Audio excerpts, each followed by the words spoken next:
নমস্কার বন্ধুরা আজ আমি তোমাদের দেখাবো তোমরা যদি বাংলা ইউনিকোড ফন্ট ব্যবহার করো তাহলে তোমাদের কি কি অসুবিধা হতে পারে। বন্ধুরা তোমরা দেখতে পাচ্ছ যে এখানে একটা বাংলা টাইপ করা আছে, এটা হচ্ছে রূপসী বাংলা ফন্টে টাইপ করা, এবং এখানে এই যে মার্ক করা যে অংশটা আছে এখানে আমি দেখতে পাচ্ছি যে ব্র্যাকেটের পরে আমরা বৈশাখ কথাটা লিখেছি, এবং বৈশাখের যে ঐকার যেটা আছে সেখানে একটা মাত্রা চলে এসেছে। আর আমরা জানি যে ব্র্যাকেটের পরে কিন্তু এই ধরনের মাত্রাওয়ালা কিন্তু ঐকার হয় না বা একারও হয় না। এখানে আমরা যদি আরেকটা অক্ষর আমরা দেখি যেখানে পৌষ লেখা আছে ব্র্যাকেটের মধ্যে, ব্র্যাকেটের পরে কিন্তু একার আছে, এখানে কিন্তু একটা মাত্রা দেওয়া আছে। তো আমরা জানি যে শুরুতে এই ধরনের মাত্রাওয়ালা একার এবং মাত্রাওয়ালা ঐকার কিন্তু হয় না। বন্ধুরা এই সব ক্ষেত্রে আমরা কীভাবে এই জিনিসটা ঠিক করতে পারি, তার কারণ হচ্ছে নর্মালি টাইপ করার সময় কিন্তু আমরা এটা কিছুভাবেই আমরা করতে পারছি না। যে কোনো ফন্টই আমরা ইউজ করি না কেন ইউনিকোডের, এখানে আমি রূপসী বাংলা ফন্ট ইউজ করছি, যদি আমরা এখানে অন্য কোনো ফন্টে আমরা ইউজ করি তাহলে কিন্তু এই সমস্যাটা থেকেই যাচ্ছে। বন্ধুরা এখানে আমার কাছে অনেকগুলো কিন্তু ইউনিকোড ফন্ট আছে এবং সবকটাই কিন্তু পপুলার ফন্ট। যেমন যদি আমরা এই লেখাটাকে কপি পেস্ট করি এবং এখানে যদি আমরা এই ফন্টটাকে কালপুরুষ ফন্টে আমরা চেঞ্জ করে দিই তাহলে আমরা দেখব যে এখানে কিন্তু সমস্যাটা কিন্তু আমাদের একই রয়ে যাচ্ছে। সেম এখানে কিন্তু মাত্রা দেওয়া একার কিন্তু শুরু হচ্ছে ব্র্যাকেটের পরে। এছাড়াও আমার কাছে আরও কিছু ফন্ট আছে, যেমন যদি এই ফন্টটাকে আমরা খুব পপুলার একটা ফন্ট সোলাইমান লিপি যদি আমি এখানেও চেঞ্জ করি তাহলেও কিন্তু আমরা দেখব, এবং এখানেও কিন্তু ব্র্যাকেটের পরে কিন্তু একারের ক্ষেত্রে কিন্তু একটা মাত্রা রয়ে গেছে। তো এটা একটা আমাদের ভুল বলতে পারো। এছাড়াও যদি আমাদের কাছে আরেকটা ফন্ট আছে যার নাম হচ্ছে জুলাই, যদি এই ফন্টটাকেও আমরা ইউজ করে নিই সেখানেও দেব কিন্তু এখানে কিন্তু শুরুতেই কিন্তু ঐকারের ক্ষেত্রে মাত্রা চলে আসছে। যদি আমরা এখানে স্পেস দিই তবে কিন্তু এটা ঠিক হচ্ছে, কিন্তু স্পেস দিলে কি হয় আমাদের এখানে কিন্তু অনেকটা ফাঁকা রয়ে যাচ্ছে, দেখতে খুব খারাপ লাগছে। তো বন্ধুরা আমরা এটাকে দুটোভাবে কিন্তু ঠিক করতে পারি। একটা হচ্ছে ম্যানুয়ালি কোরেল ড্রর মধ্যে আমরা ঠিক করতে পারি যদি দু একটা থাকে, আরেকটা একদম মানে নিয়ম মাফিক আমরা এটা ঠিক করতে পারি।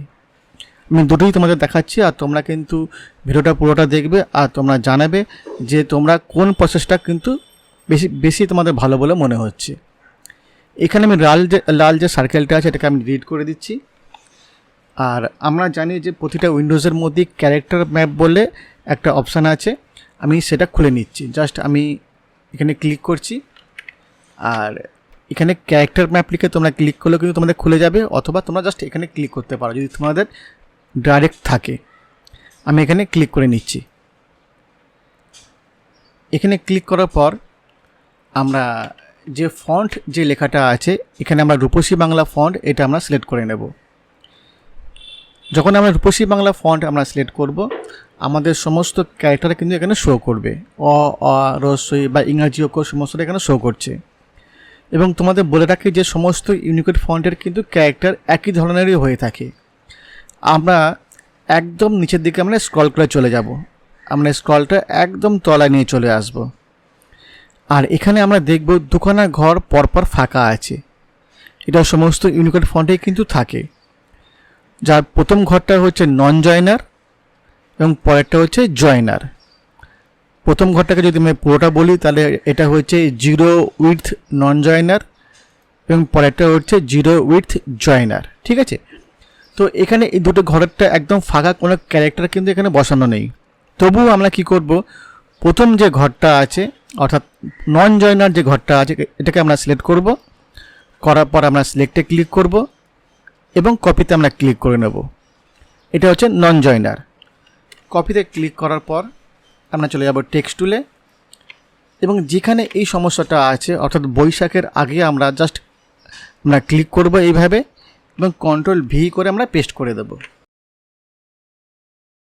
এক্সট্রা যে মাত্রাটা আমাদের ছিল সেটা কিন্তু আমাদের এখানে চলে গেছে এবং এর ফলে কিন্তু কোনো না কোনো স্পেস কিন্তু এখানে নেয়নি। আমরা চলে যাব হচ্ছে পৌষে, এখানেও আমরা কন্ট্রোল ভি করে আমরা পেস্ট করে দেব। বন্ধুরা এইভাবে কিন্তু আমরা এটাকে ঠিক করতে পারি।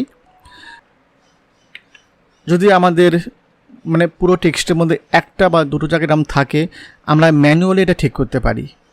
যেমন যদি আমরা এখানে এই যে এক্সট্রা মাত্রাটা আমরা ঠিক করতে চাই, আমরা কি করব, নেক্সট টেক্সট টুলে এখানে একটা স্পেস দিয়ে নেব।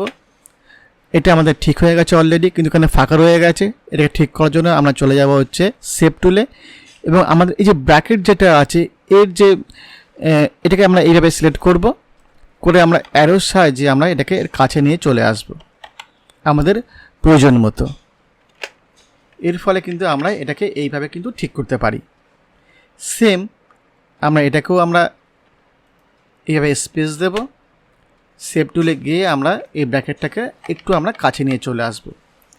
এই দুটোভাবে কিন্তু আমরা এই সমস্যাটা আমরা ঠিক করতে পারি, এবং আমাদের যদি কারেকশান আসে তাহলে কিন্তু আমরা এইভাবে কিন্তু সেই কারেকশানটা আমরা করতে পারি। Thank you.